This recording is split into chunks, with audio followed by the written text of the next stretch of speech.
Shalom teman-teman, di acara Training Center malam ini Selasa 25 Maret 2025 kita akan melanjutkan pembahasan di sesi tentang bagaimana membagikan kisah Allah sebagai kelanjutan daripada kisahku yang sudah kita pelajari bersama.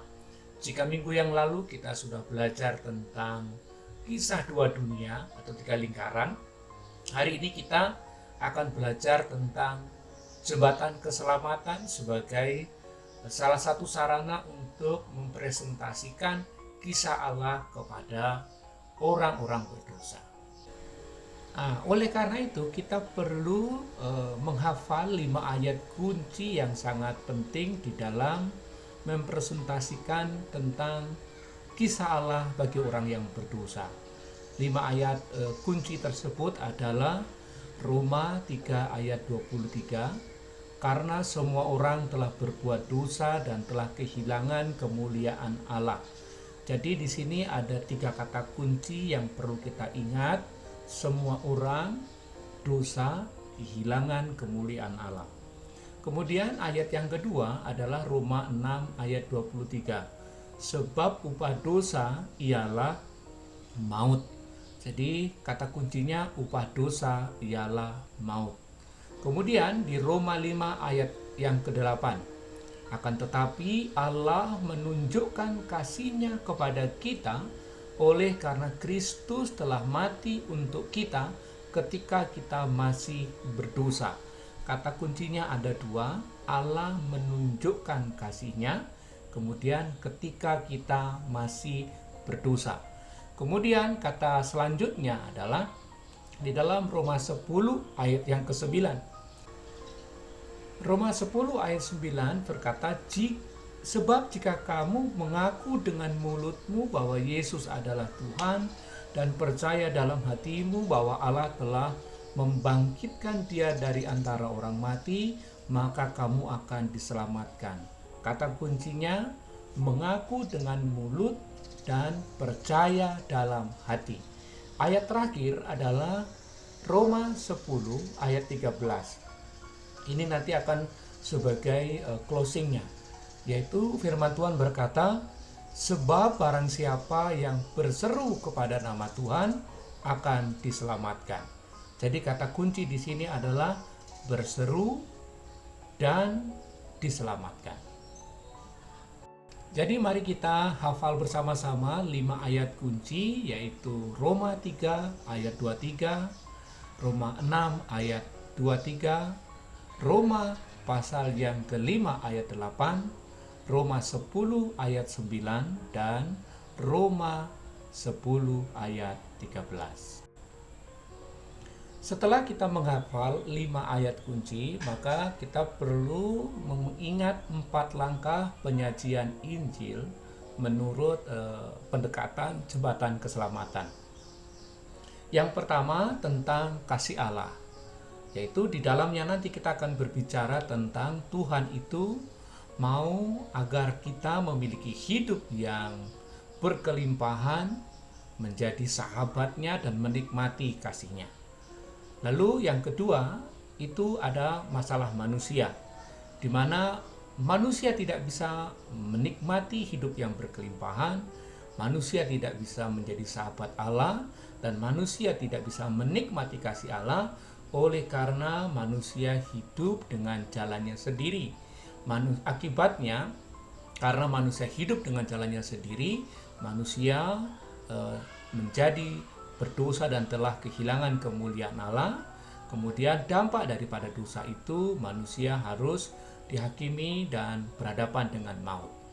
Nah, kemudian penyajian yang ketiga itu tentang solusi Tuhan. Sekalipun manusia sedang dalam kondisi yang penuh dengan dosa dan tidak dapat menyelamatkan dirinya sendiri, namun Tuhan mengasihi manusia yang berdosa. Bagaimana cara Tuhan mengasihi manusia berdosa? Yaitu dengan memberikan putra tunggalnya Yesus Kristus. Roma 5 ayat 8. Yesus Kristus yang adalah Tuhan datang ke dunia menjadi sama dengan manusia, mati di atas kayu salib, dan barang siapa yang percaya kepadanya tidak akan binasa melainkan beroleh hidup yang kekal. Kehadiran Kristus di dunia itu menurut Roma 5 ayat yang ke-8 adalah tanda kasih Tuhan kepada manusia yang berdosa, supaya melalui Yesus Kristus manusia yang berdosa beroleh keselamatan. Nah, dengan demikian karena Kristus sudah menjadi jembatan penghubung, maka manusia dapat kembali kepada Tuhan dan Tuhan dapat melanjutkan rencananya yang indah, yaitu supaya kita memiliki hidup yang berkelimpahan, supaya kita menjadi sahabatnya, dan supaya kita menikmati kasihnya. Yang dibutuhkan dari manusia adalah seperti dalam Roma pasal yang ke-10 ayat yang ke-9 dan 10, yaitu mengaku dengan mulut dan percaya dengan hati. Kemudian di dalam Roma pasal yang ke-10 ayat yang ke-13 berseru kepada nama Tuhan. Itulah 4 hal yang harus disampaikan ketika menyajikan ini. Sekarang kita akan berlatih bagaimana mempresentasikan kisah Allah dengan cara jembatan keselamatan. Pertama-tama, teman-teman gambar garis datar seperti ini, garis datar di sebelah kanan kertas putih kita, kemudian garis menurun. Jadi kalau bisa di tengah-tengah kertas putih itu, lalu teman-teman tuliskan di atas, yaitu tulisan kata Tuhan, ya seperti ini. Ya, seperti ini ya, tulis kata Tuhan.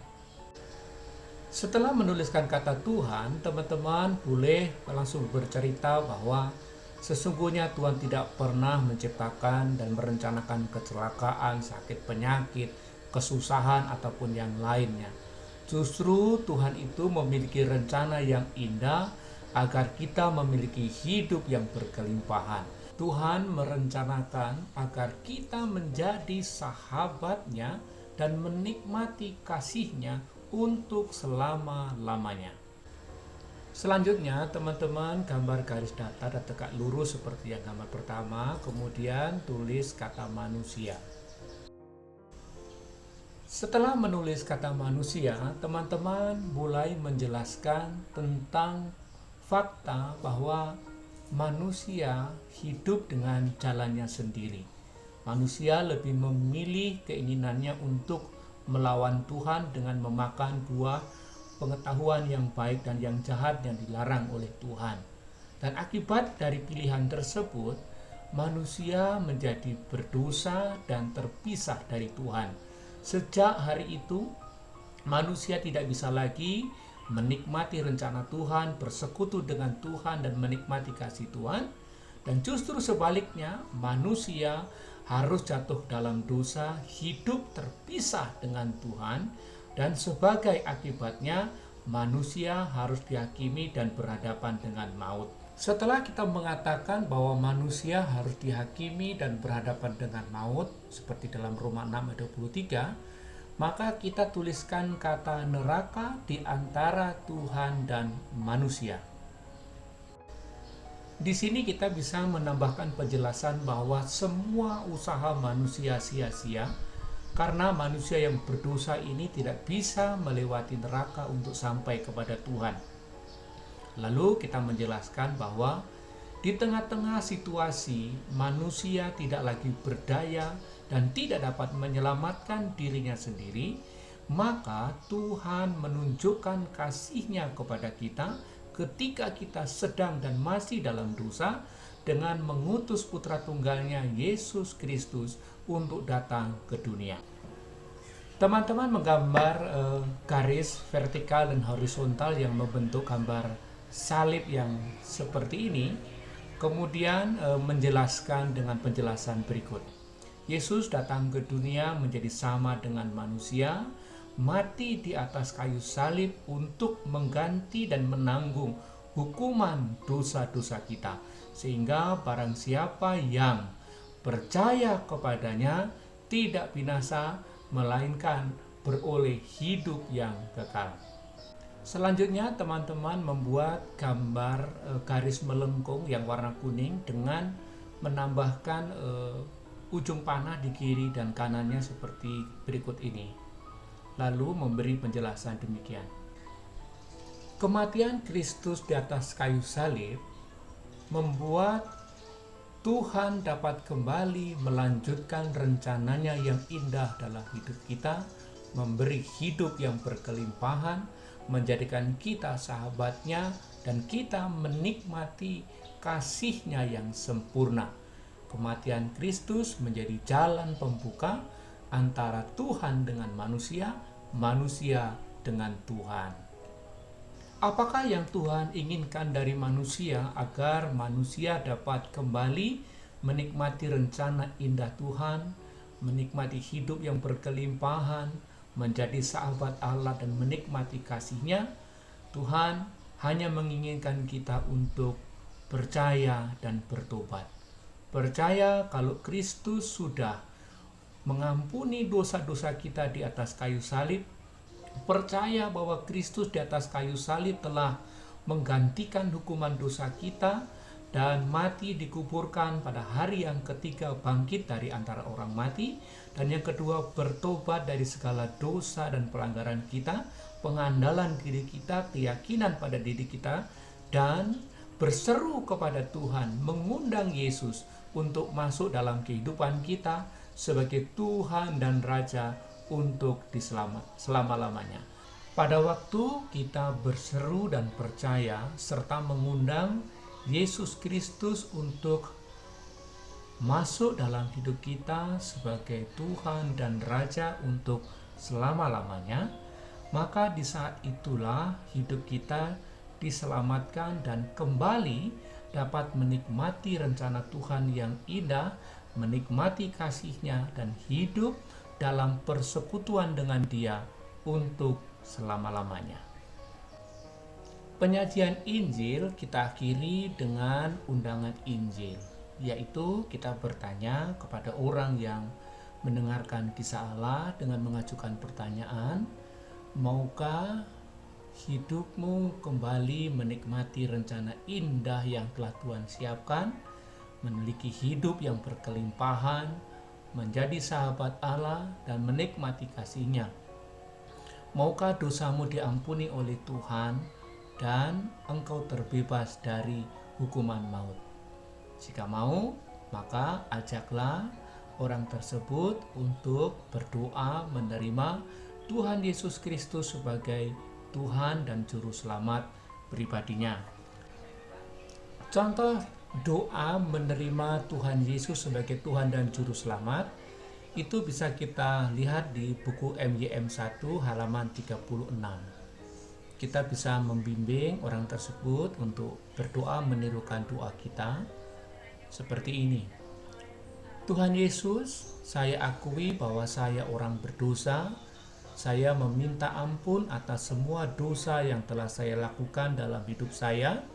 Saya percaya dan saya beriman kepada Engkau bahwa Engkau datang ke dunia ini menjalani kehidupan yang sempurna dan mati bagi dosa-dosa saya, dibangkitkan untuk hidup kembali, dan melalui Engkau ada pengampunan dosa. Yesus, aku menyambutmu sebagai Tuhan dan Juru Selamatku sekarang. Mari masuk dalam hidupku. Aku memilikimu selamanya. Terima kasih karena Engkau menyambutku. Dalam nama Yesus Kristus, aku berdoa. Amin.